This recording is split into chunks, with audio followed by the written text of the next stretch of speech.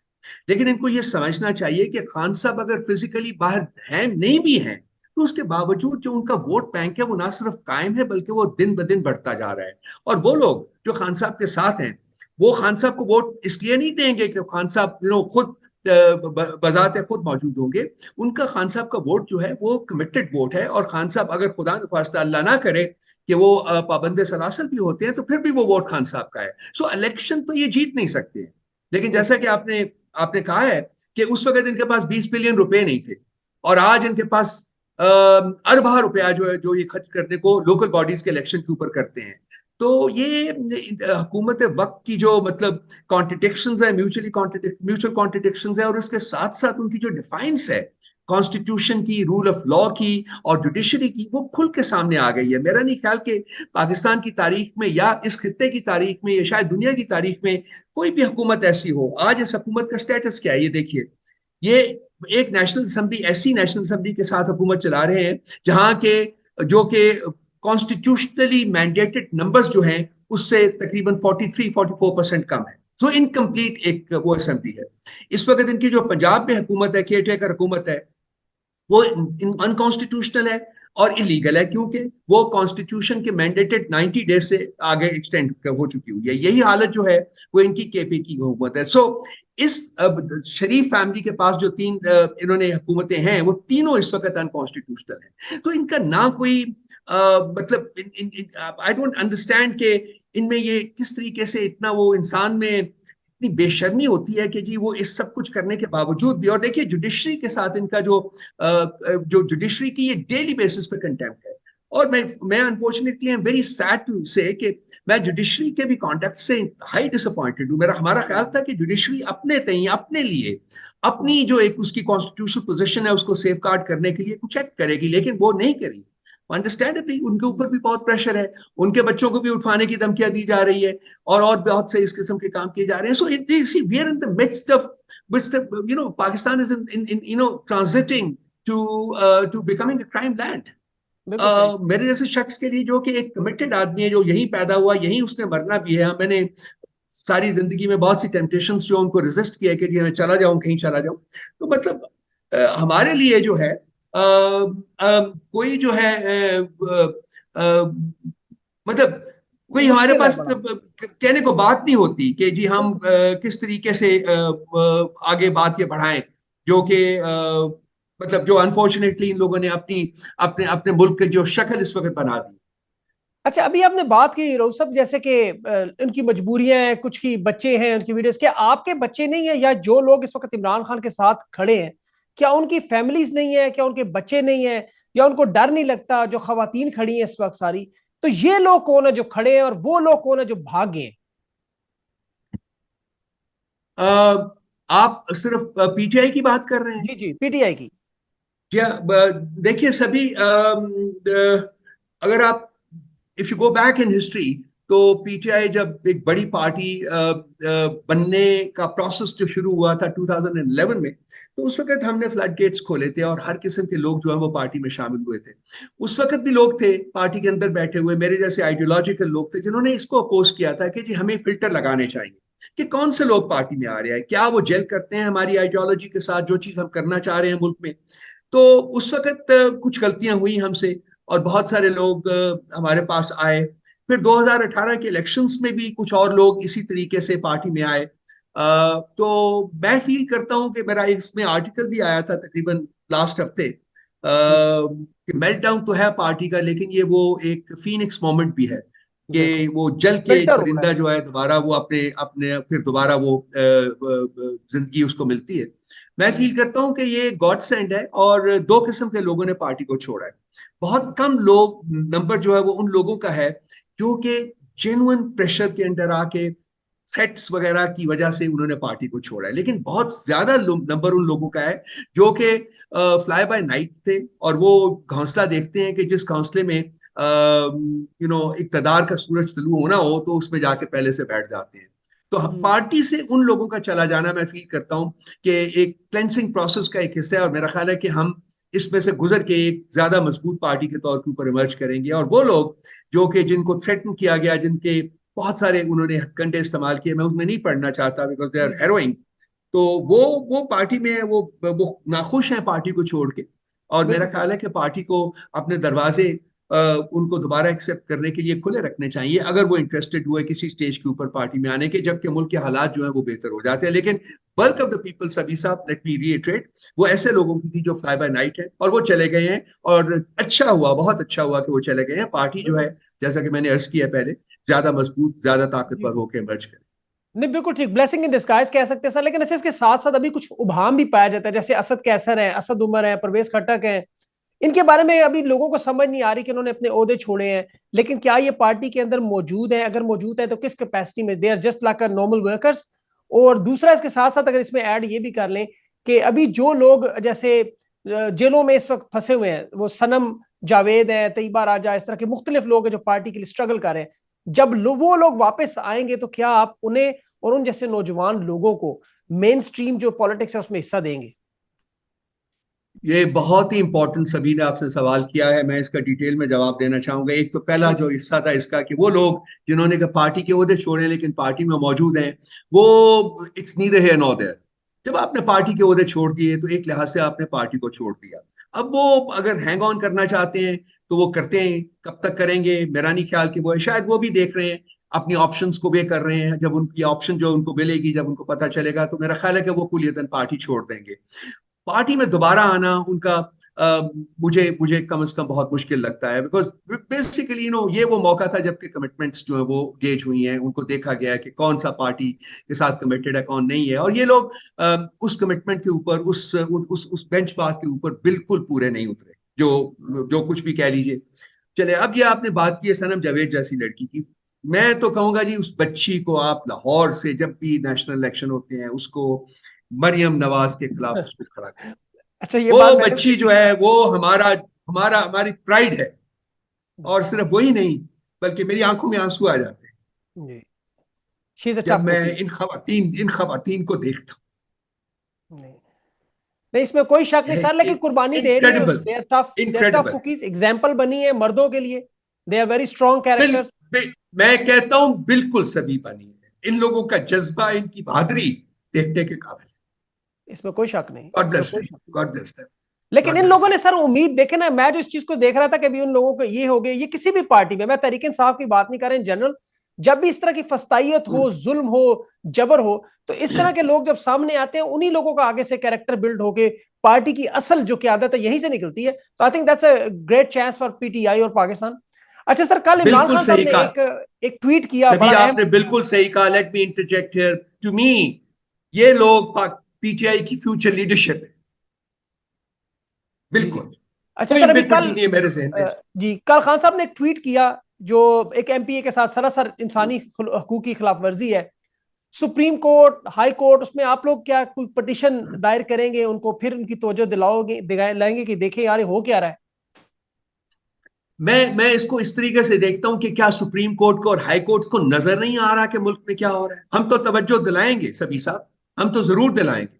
हम तो अपने तमाम वर्कर्स के साथ जो है, जो नाइंसाफी हो रही है, जो जुल्म हो रहा है, जो जबर हो रहा है, वो उसकी तवज्जो दिलाते रहे हैं और दिलाते रहेंगे। लेकिन सुप्रीम कोर्ट और हाई कोर्ट के ऊपर भी तो बनता है कि उनको भी नजर आए, कम से कम वो हमारी पिटिशन को लेके आगे चले, अपनी जजमेंट दे। नहीं दे रहे।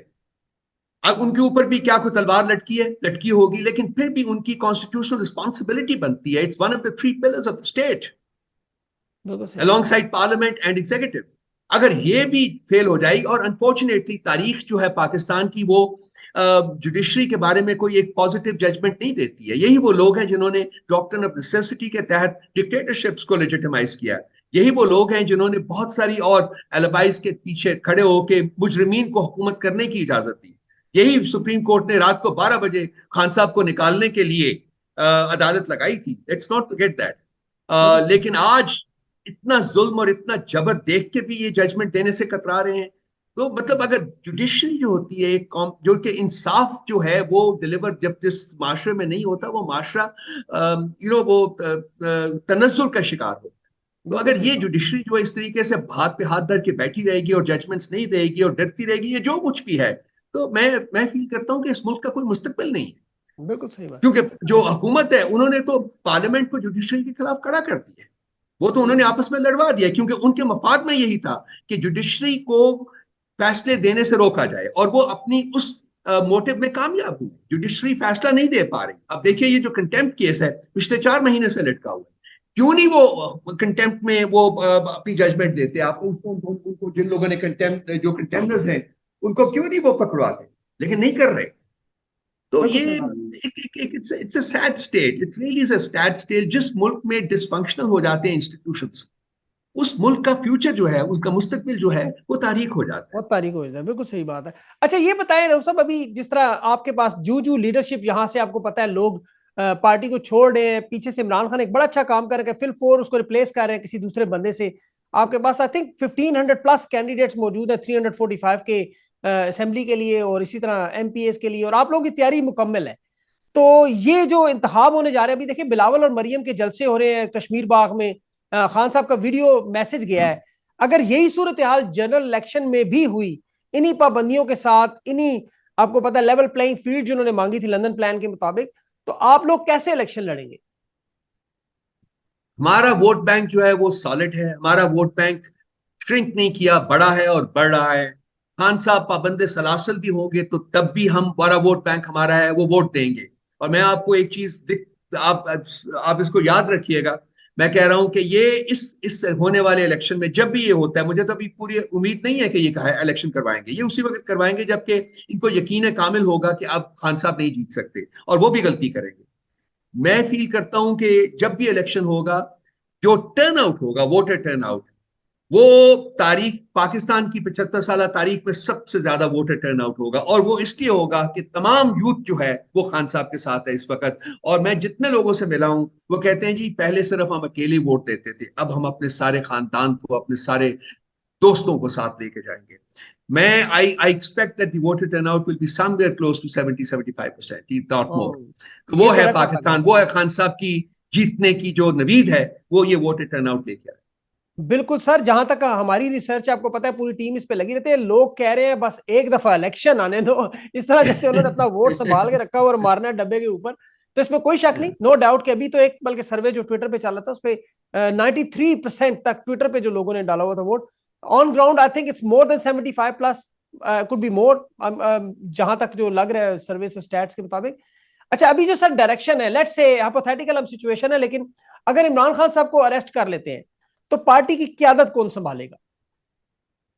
खान साहब ने क्लियरली बता दिया हुआ है कि पार्टी की क्यादत शाह महमूद कुरैशी साहब जो कि वाइस चेयरमैन है वो संभालेंगे। तो उन्होंने पहले कहा था कि वो पार्टी को रन करेंगे इन कंसल्टेशन विद परवेज खटक साहब, लेकिन परवेज खटक साहब तो अनफॉर्चुनेटली पार्टी को छोड़ चुके होंगे। वो भी मतलब लेकिन उस क्राउड में शामिल है जिन्होंने कि पार्टी के ओहदे से रिजाइन किया, लेकिन पार्टी में अभी मौजूद है। जी मेरा जी ख्याल है कि under the present circumstances Shah Mahmood Qureshi साहब पार्टी को टेक ओवर करेंगे, और उनके साथ 6 लोगों के ऊपर मुश्तमिल एक कंसल्टेटिव बॉडी जो है वो भी खान साहब ने कॉन्स्टिट्यूट कर दी हुई है। जी। तो इंटरम पीरियड के लिए पार्टी इसी तरीके से आगे चलेगी। लेकिन शाह महमूद कुरैशी साहब तो अभी आई थिंक अरेस्ट है, अभी उनकी कुछ खबर आई है इस तरह की रिहाई की, लेकिन लेट्स से अगर वो भी पाबंदे सलासल होते हैं तो फिर इस सूरत हाल में क्या लाएअमल क्या होगा? देखिए जी, जो भी खान साहब कहेंगे, मेरा ख्याल है कि उनके पास एक वर्क प्लान मौजूद है। तो शाह महमूद कुरैशी साहब के बारे में आज लाहौर हाई कोर्ट ने कहा है कि जी इनके ऊपर जो मुकदमात हैं वो उससे उनको बरी किया गया है, और उनको हुक्म दिया गया है कि जी किसी एमपीओ के तहत इनको दोबारा गिरफ्तार ना किया जाए। जी तो इसलिए मेरा ख्याल है कि वो आज या कल तक, होप कर रहा हूं, मैं उम्मीद करता हूं कि वो बाहर आ जाएंगे।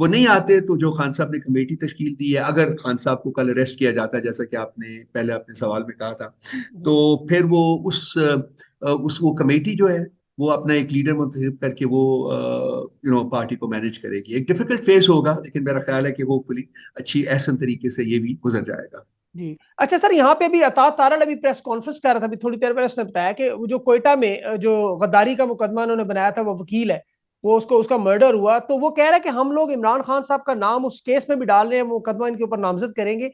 तो ये क्या करना चाह रहे हैं? क्या ये भुट्टो की तरह जो कसूरी साहब का मामला हुआ था वो केस उस तरफ लेके जा रहे हैं मामलात को, या ये करना क्या चाह रहे हैं? आपकी क्या प्रोडिक्शन है? मैंने आप कहा ना कि ये थर्ड प्रॉन्ग है, उसको इम्प्लीमेंट करने की कोशिश कर रहे हैं। उसमें खान साहब को और पार्टी को इम्प्लीकेट करना चाह रहे हैं टेररिस्ट एक्टिविटी में। उसमें 9 9 मई को जो कुछ हुआ है वो भी एक हुकूमत की का इनेक्टेड सॉर्ट ऑफ ड्रामा था सारा कुछ। और हम तो उसकी भी जुडिशियल प्रोब की डिमांड कर रहे हैं, क्योंकि किसी के उंगली उठाने से तो कोई मुजरिम नहीं हो सकता, ना ही कोई अपने जुर्म से उसको आज़ाद किया जा सकता है। तो एक जुडिशियल प्रोसेस जो है उसी के थ्रू होगा। ये जो उनकी स्टेटमेंट आई है ये मेरे सामने पड़ी है, हमने इसका एक बड़ा स्ट्रॉन्ग रिबटल दिया है। ये खान साहब को इम्प्लीकेट करना, ये टिम्बकटू में भी कुछ होगा या किधर कहीं और किनिया में कहीं होगा, तो उसमें भी खान साहब को ही इम्प्लीकेट करेंगे। मतलब जो कुछ इस मुल्क में गलत काम हो रहा है, खान साहब उसकी रिस्पॉन्सिबिलिटी जो है ना उन पर डाली जाएगी और उनकी पार्टी पे डाली जाएगी।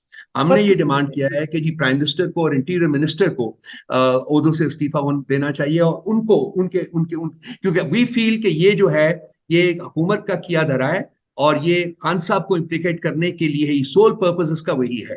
क्योंकि वो रजाक साहब जो लॉयर हैं, जो खुदा मगफरत करे उनकी, वो जो जिनको कत्ल किया गया है, उन्होंने आर्टिकल 6 के तहत भी खान साहब के खिलाफ मुकदमा जो दायर किया हुआ है। सो इसलिए इन्होंने सोच समझ के उसको एलिमिनेट करवाया है, ताकि एक कनेक्शन जो है वो क्रिएट किया जा सके कि चूंकि इस शख्स ने खान साहब के खिलाफ एक मुकदमा दर्ज किया गया हुआ था, तो उसको इसलिए एलिमिनेट किया गया है। अब किसी के एलिमिनेट होने से या ना होने से मुकदमे के ऊपर तो कोई असर नहीं पड़ेगा ना, उसकी पैरवी करने के लिए कोई और आ जाएगा। सो ये एक इंतहाई भौंडी हरकत है। शायद अपना जुर्म जो है उसको छुपाने की कोशिश कर रहे हैं। बिल्कुल, इनकी हिस्ट्री है सर। वैसे अता तारड़ साहब के तो आपको पता है, बुजुर्ग भी, ब्रीफ केस मशहूर था इनका बड़ा। और इसके अलावा आसिफ अली जरदारी साहब के केसेस में बहुत सारे लोग, आपको पता है, अचानक हार्ट अटैक हो जाता है, मर जाते हैं। नवाज शरीफ साहब के बहुत सारे इस तरह केसेस में हुए हैं, तो उन्हें लगता है कि वो इसमें फ्रेम कर लेंगे। लेकिन अच्छा, इसके साथ साथ जो मेरा बड़ा इंपॉर्टेंट सवाल सर, वो परवेज इलाही साहब के बारे में। पीटीआई पर इस वक्त आपको पता है बैन लगा हुआ है, आपको मीडिया में बुलाया नहीं जाता, कोई आपके ऊपर इमरान खान साहब का नाम तक नहीं लिया जाता। और चौधरी परवेज इलाही जो है वो सदर है पीटीआई के, लेकिन उन्हें मीडिया पर प्रोजेक्शन भी मिल रही है, उन्हें बड़ा कवरेज भी दी जाती है, और फिर उनके बयानात आते हैं। अब माजी उनका देखा जाए तो जिस तरह अभी पार्टी में आपको पता है रिसेंटली लोगों ने छोड़ा, ऐसे ऐसे लोगों ने छोड़ा जिन पे आपको शायद बिलीव नहीं था कभी भी। इस सूरत हाल में अगर ये बड़ा शेकी सिचुएशन है कि पार्टी के सदर इधर उधर हो सकते हैं, बिलाशुबा मोनिस लाई की सियासत उनके सामने है, लेकिन अगर ऐसा होता है तो आपको शॉक होगा, या are you expecting something like this? देखिए, परवेज इलाही साहब को कोई कवरेज नहीं मिल रही है, सिर्फ उनकी अरेस्ट की वीडियोस वगैरह चली हैं जहां उनको किया गया, उसके अलावा तो उनको मीडिया के ऊपर कोई कवरेज नहीं मिल रही है। हमारा पीटीआई के ऊपर इस वक्त ब्लैंकेट बैन है, खान साहब के ऊपर ब्लैंकेट बैन है, मेरे ऊपर ब्लैंकेट बैन है। मैं 3 दिन सिर्फ ये अपना ये ऑफिस जो है ये अज्यूम करने के 3 दिन के उसके बाद मैं 3 दिन सिर्फ मीडिया के ऊपर गया हूँ, और शायद इतनी ही टॉलरेंस थी उनमें लोगों में, और उन्होंने उसके बाद मेरे ऊपर भी बैन लगा दिया। तो परवेज साहब जो है वो ट्रेडिशनली तो वो मतलब इस्टेब्लिशमेंट के करीब लोगों में से गर्दाने जाते रहे हैं, लेकिन इस वक्त तक तो देखा जाए तो उन्होंने कुछ अपने जो पीटीआई के लोग थे उनसे ज्यादा कमिटमेंट का मतलब उन्होंने शो किया है। खासकर उनके जो साहिबजादे हैं वो खासे डीपली कमिटेड हैं पीटीआई को, और मेरा ख्याल है कि परवेज इलाही साहब के लिए अल्टीमेटली पीटीआई को चूज करना, उसमें एक बहुत बड़ा फैक्टर जो था उनके साहिबजादे का, मुनिस इलाही का जो कमिटमेंट थी पीटीआई के साथ वो थी। तो अभी तक तो मैं I would be very cautious about it कि अभी तक तो वो शो कर रहे हैं कमिटमेंट, मुकदमों से उन्होंने बरी भी हुए हैं, और वो बार बार जब उनको मौका मिलता है from one prison to the other, from one अदालत टू द अदर, तो वो यही कहते हैं कि जी मैं पीटीआई के साथ था, और मैं I have no reason to doubt his credentials, to doubt his commitment. लेकिन ये है कि वक्त के साथ गुजरने के साथ ही पता चलेगा। तो अब तो मैंने पहले जैसे आपसे कहा है सभी साहब कि ये खुदा ने मौका प्रोवाइड किया है कि जी ये जो हमारे बेशक। पैमाने थे उसके ऊपर कौन पूरा उतरता है और कौन नहीं उतरता। तो ये बिल्कुल। जानते हुए भी कि ये पीटीआई के आइडियोलॉजिकल मेंबर्स में से एक नहीं है, अगर उसके बावजूद ये पीटीआई के साथ कमिटेड हैं और पीटीआई के साथ चलना चाहते हैं, तो मेरा ख्याल हमें खुले ज़हन के साथ उनको एक्सेप्ट करना चाहिए। बिल्कुल सही बात है। इस सिचुएशन में तो वैसे भी सर पता नहीं चलता, जी। अनसर्टन सिचुएशन है, कौन खोटा सिक्का निकलेगा और कौन खरा, जी। ये वक्त ही बताएगा। अच्छा, इस सूरत हाल में अभी जो एक थोड़ा out of the way question है, अभी फ्रांस में आपको पता है कमर बाजवा साहब थे, वहां पर एक अफगानी बंदे ने सब बदतमीजी की। खान साहब ने माजी में कहा भी था कि ये लोग जहां भी जाएंगे, उन्होंने बाजवा साहब के बारे में नहीं कहा, इन जनरल स्टेटमेंट में दे रहा हूं उनकी, कि उन्होंने कहा था जहां भी ये लोग जाएंगे जिन्होंने मुल्क को लूटा हुआ, वो बदनाम होंगे वहां, उनका वहां लोग लोग उनके पीछा करेंगे, जलील करेंगे उनको। तो आपको ये खान साहब को ये ज़ाहिर वाकया तो पता चला होगा, कि उनका रिएक्शन ऐसा सामने आया हो या आपकी कोई बात हुई हो? देखिए, इस किस्म की बात के ऊपर कोई भी खुश नहीं हो सकता। मैं I take pride in being a voice of sanity. मैं पार्टी के अंदर भी एक सेन नैरेटिव जो है उसको प्रमोट करने में मेरा एक अमल दखल रहा हुआ है, और मैं इस सेक्रेटरी इंफॉर्मेशन की हैसियत से भी मैं उसी नैरेटिव को प्रमोट करने की कोशिश कर रहा हूँ। बहुत से लोगों से बहुत सी ज्यादतियां हुई हैं अनफॉर्चुनेटली इस मुल्क में, 75 साल की तारीख उठा के सभी आप देख लीजिए, जी जी। आपको हर मोड़ के ऊपर पता चलेगा कि इस मुल्क के साथ ज्यादती हुई है, इस मुल्क के साथ इंतहाई इंतहाई बेईमाना रवैया इख्तियार किया गया। मुझे तो बाज दफा मैं हैरान होता हूँ कि कि हम अभी तक हैं मौजूद एक हाँ मुल्क की हाँ हाँ। हैसियत से, मे बी वीक, कमजोर, खोखला मुल्क, लेकिन अभी तक मौजूद हैं।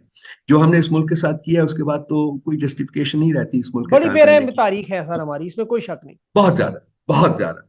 तो जो कुछ हुआ है मैंने देखा है, वो वीडियो मैंने देखा है, इट्स वेरी अनफॉर्चुनेट। गालियां देने से तो कुछ नहीं होगा। मेरा ख्याल है कि हमारी लीडरशिप का भी, सारी लीडरशिप का भी यही रवैया होगा।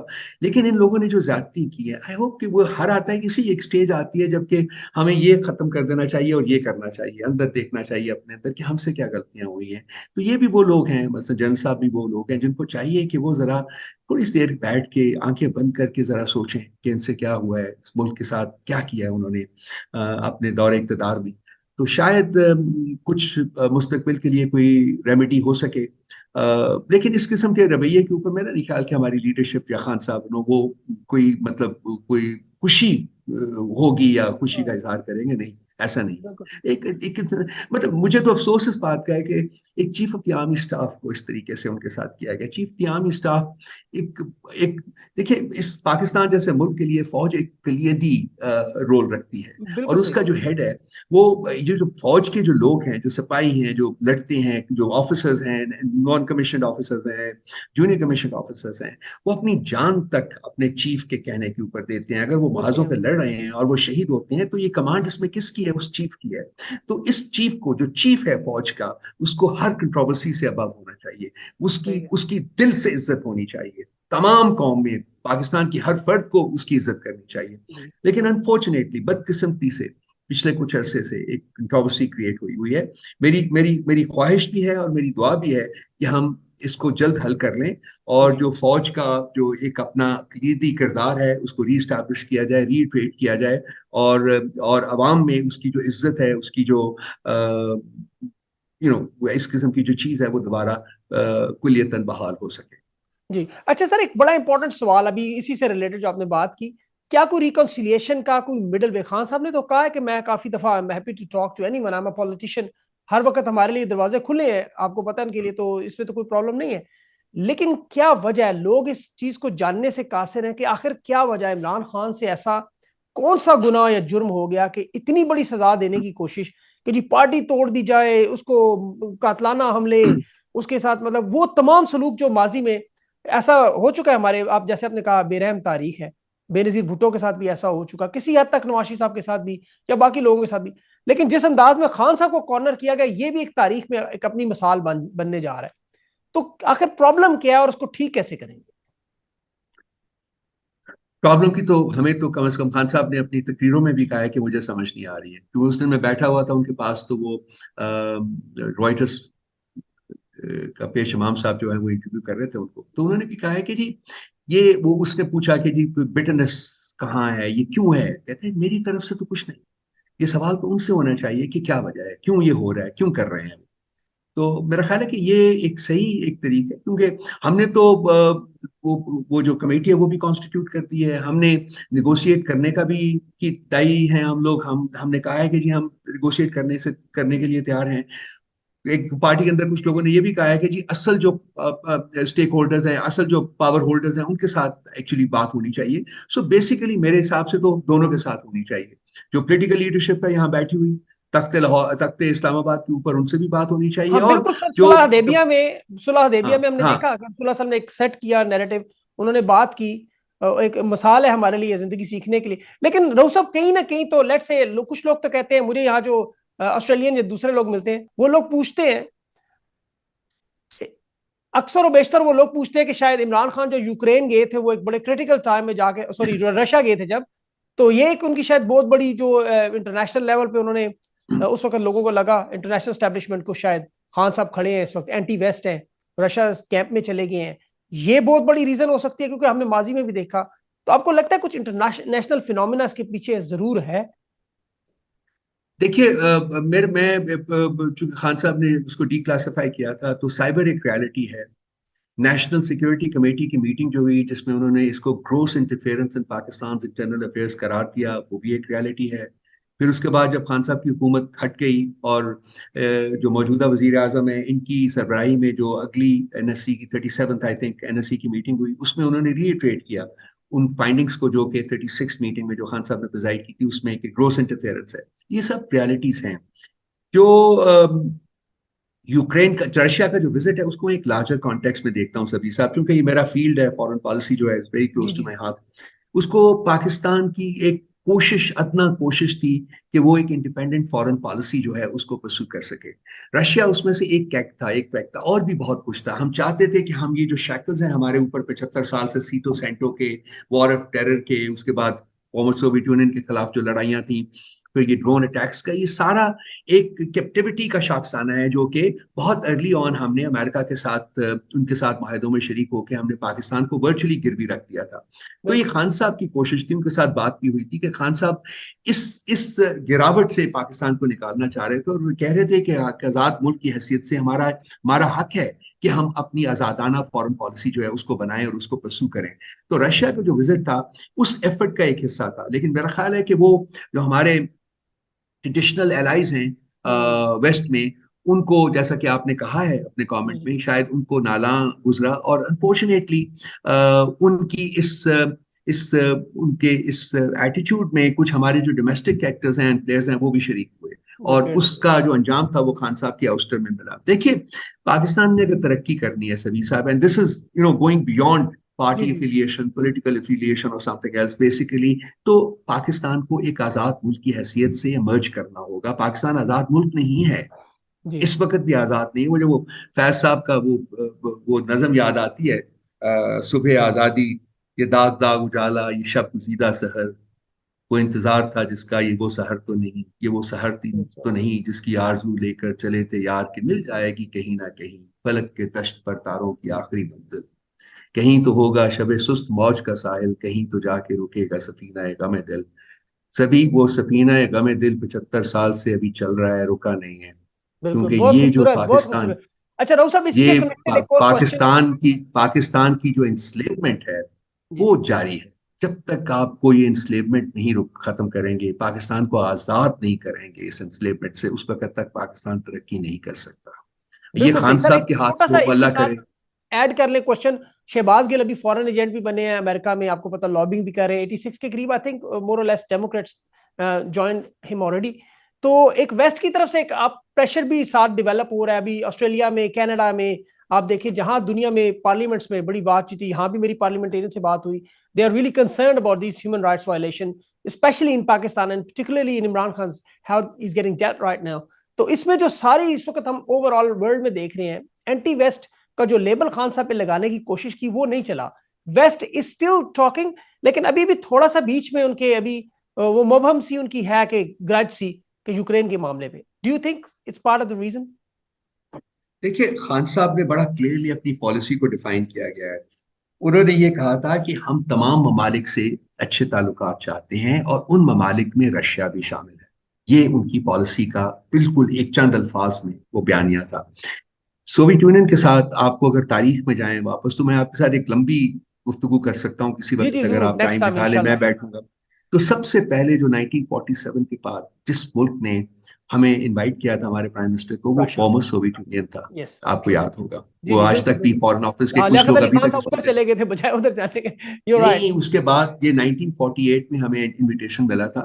और उसके बाद 1950 में तारीख गवाह है कि जी तेहरान एयरपोर्ट के ऊपर हमारे फॉरेन मिनिस्टर साहब जो होते वो अमेरिकन फॉरेन मिनिस्टर के साथ मिले थे और उनको बकायदा रिक्वेस्ट की गई थी कि आपने हमें इनवाइट नहीं किया। तो वो इनविटेशन हमें 1951 में मिली थी। और हमारे प्राइम मिनिस्टर साहब उस वक्त चले गए थे 3 महीने के विजिट के ऊपर America, Canada and other countries में वो चले गए थे। और वो पाकिस्तान की इंस्लेवमेंट का आगाज था जी जी। 1954 तक। इन्हीं हमारे हमारे प्राइम मिनिस्टर साहब लियाकत अली खान साहब ने पाकिस्तान को उस इंस्लेवमेंट से निकालने की कोशिश शुरू की कोशिश थी की, बिल्कुल। और और उसका फिर देखें अपनी सर वही, जान।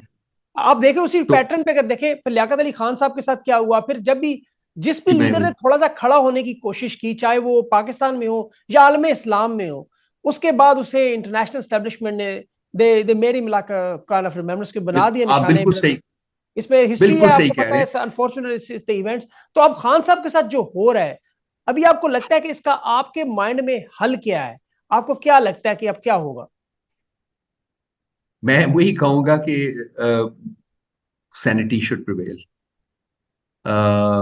खान साहब का कोई भी जो कदम था वो पाकिस्तान की सिर्फ मफाद में लिया गया। और मेरा ख्याल है कि वो मफाद जो है वो हर शख्स को जिसका कुछ भी लेना देना है इस मुल्क के साथ, उसको अजीज होना चाहिए। हमें एक बिल्कुल आज़ाद मुल्क चाहिए। हमें एक आज़ाद फॉरेन पॉलिसी चाहिए। हमें चाहिए कि हम वो तमाम पोटेंशियल जो पाकिस्तान के अंदर है और जो इस रीजन में है, हम उसको एक्सप्लॉइट कर सकें, हम उसका इस्तेमाल कर सकें, पाकिस्तान को आगे ले जा सकें।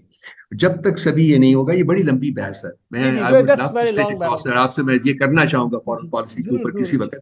उस जरूर वक्त जरूर। तक पाकिस्तान जो है वो वाकई आगे नहीं बढ़ सका। आज भी जो पाकिस्तान का हाल है, देखिए IMF, आज पाकिस्तान इकोनॉमिक मतलब डिजास्टर के दहाने के ऊपर खड़ा है।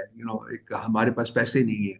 और वो IMF जो है वो उसने rightly, I would say rightly उसने लिंक किया है कि जी सस्टेनेबल करने के लिए जो हमारा प्रोग्राम है, उसके लिए आपको कॉन्स्टिट्यूशन और डेमोक्रेटिक प्रिंसिपल्स जो हैं उनको परस्यू करना पड़ेगा, जो कि इस हुकूमत को अच्छा नहीं लगा।